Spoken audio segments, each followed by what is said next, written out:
एक गांव में जिसका नाम सुखपुर था, वहाँ एक किसान रहता था जिसका नाम दीपक था। वह अपनी पत्नी आशा और अपने 3 बच्चों राजेश, सोहन और छोटा मुन्नू के साथ खुशी खुशी रहता था। दीपक बहुत मेहनती किसान था। दीपक हर सुबह जल्दी उठता और सरपंच के खेतों में मजदूरी करने जाता। एक सुबह दीपक ने अपनी पत्नी से कहा, अरे आशा, सुनती हो? क्या हुआ? क्यों चिल्ला रहे हो? सरपंच जी ने मुझे शाम को पंचायत ऑफिस के पास किसी काम से बुलाया है। ठीक है, आप जाओ, लेकिन समय रहते वापस आ जाना। यह कहकर दीपक अपनी कुदाल लेकर खेत की ओर जाने के लिए निकल पड़ा। अरे मदन, मैं चलता हूँ भाई, मुझे सरपंच जी से कुछ काम है। दिन भर सरपंच के खेत में काम करने के बाद दीपक सरपंच से मिलने के लिए पंचायत ऑफिस की ओर निकल पड़ा। अरे भाई दीपक, कैसे हो? परिवार कुशल पूर्वक तो है ना? हाँ सरपंच जी, आपकी दुआ और प्रभु की कृपा से सभी कुशल ही है। दीपक, आजकल खेतों का काम कैसा चल रहा है? इस बार पिछले साल से ज्यादा खेती करनी है। इस बार थोड़ा खेतों में ज्यादा मेहनत करनी पड़ेगी। ठीक है सरपंच जी, मैं पूरी कोशिश करूंगा।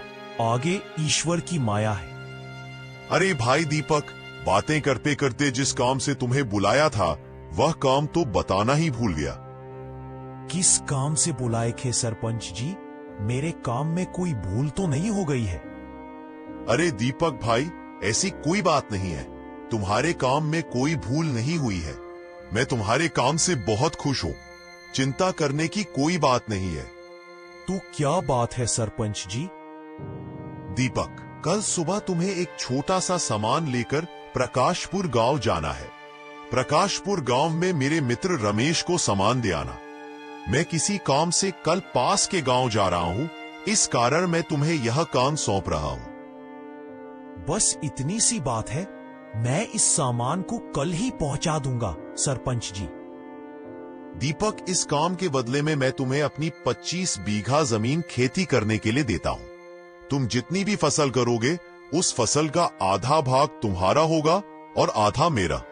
दीपक चौंक कर बोला, 25 बीघा जमीन? सरपंच जी, आप क्या सच कह रहे हो?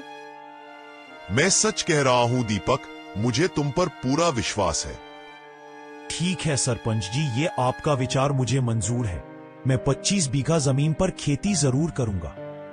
दीपक सरपंच जी की बात सुनकर बहुत खुश हो जाता है और जल्दी से सरपंच जी से सामान लेकर घर की ओर निकल पड़ता है। आशा, अरे ओ आशा! अरे मैं आ रही हूँ। आप समय रहते सरपंच जी से मिलकर आ गए। आज आपका चेहरा और दिन से कुछ ज्यादा चमक रहा है, क्या बात है?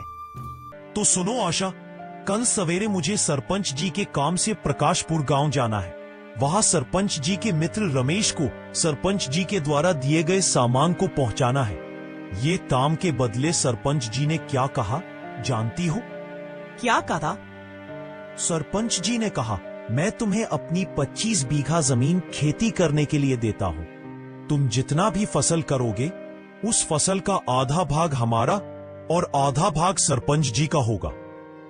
यह सुनकर आशा खुशी से मन ही मन के अंदर झूमने लगी। अगले दिन सुबह सुबह दीपक अपनी पत्नी से कहता है, आशा, मैं प्रकाशपुर गांव के लिए निकल रहा हूं। ठीक है, ध्यान से जाना और समय रहते घर वापस लौट आना।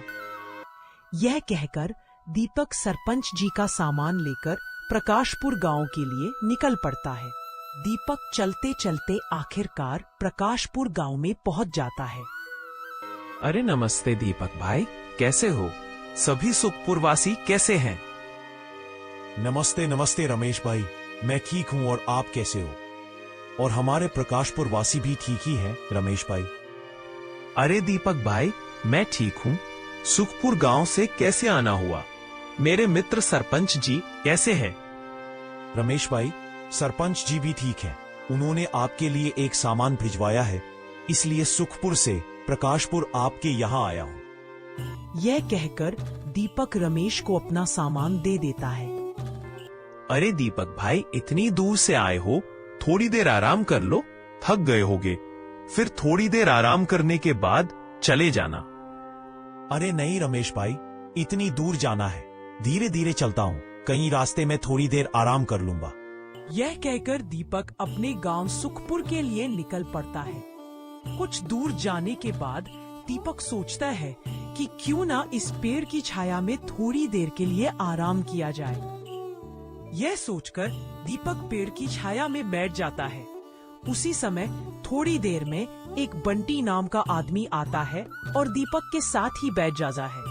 अरे दीपक भाई, कहाँ से आ रहे हो आप? बहुत दिनों के बाद दिखाई दिए। बंटी भाई, मैं सरपंच के काम से प्रकाशपुर गांव गया था, मैं वहीं से आ रहा हूँ। थोड़ी थकान सी होने लगी तो सोचा कि क्यों ना थोड़ी देर आराम कर लो। बंटी भाई, आप वैसे कहाँ जा रहे हो? दीपक भाई, मैं बैद्यनाथ धाम देवघर दर्शन करने जा रहा हूँ। वैसे लोग कहते हैं जो भी श्रद्धालु अपना मनोकामना लेकर जाते हैं, बाबा बैद्यनाथ धाम के दर्शन मात्र से ही कभी खाली हाथ वापस नहीं आते। बाबा बैद्यनाथ धाम उनकी मनोकामना कुछ ही दिनों में पूरी कर देते। बंटी भाई, आपने बहुत ही अच्छी बात बताई। घर जाकर मैं अपनी आशा को मंदिर के बारे में जरूर बताऊंगा। यह कहकर दीपक जल्दी से अपने घर की ओर चल पड़ता है। घर जाकर दीपक मंदिर के बारे में सभी बातें अपनी पत्नी आशा को बताता है। आशा, हमें बैद्यनाथ धाम देवघर दर्शन करने के लिए जाना चाहिए। यह बात सुनकर आशा बहुत खुश हो जाती है और दीपक से कहती है, जरूर भाग्यवान, हम मंदिर के दर्शन के लिए जरूर चलेंगे। अगले दिन सुबह सुबह दीपक अपने परिवार को लेकर मंदिर की ओर निकल पड़ता है। दीपक अपने परिवार को लेकर बैद्यनाथ धाम देवघर दर्शन करने पहुंच जाता है और अपने परिवार को मंदिर के अंदर लेकर जाता है। अंदर जाते ही दीपक सबसे पहले बाबा बैद्यनाथ धाम को प्रणाम करता है। दीपक को मंदिर के बारे में जानने की इच्छा होती है तो वह पंडित जी के पास जाता है। पंडित जी, मंदिर के बारे में कुछ जानकारी दीजिए। बेटा, यह मंदिर 1100 वर्ष पहले चंद्रवंशी राजा राजपाल विक्रम द्वारा बनवाया गया था। बैद्यनाथ धाम भगवान शिव के 12 ज्योतिर्लिंगों में से एक है। यहाँ भगवान शिव को वैद्यनाथ के रूप में पूजा जाता है, जिसका अर्थ है चिकित्सकों के भगवान। मान्यता है कि जो भक्त सच्ची श्रद्धा से यहाँ आते हैं, उनकी हर मनोकामना पूरी होती है और उन्हें रोगों से मुक्ति मिलती है। पंडित जी, यहाँ भगवान शंकर जी की पूजा किस प्रकार होती है? बेटा, यहाँ भगवान शंकर की पूजा शिवलिंग के रूप में होती है। भक्तगण शिवलिंग पर जल, दूध, बेलपत्र और फूल चढ़ाकर उनकी आराधना करते हैं।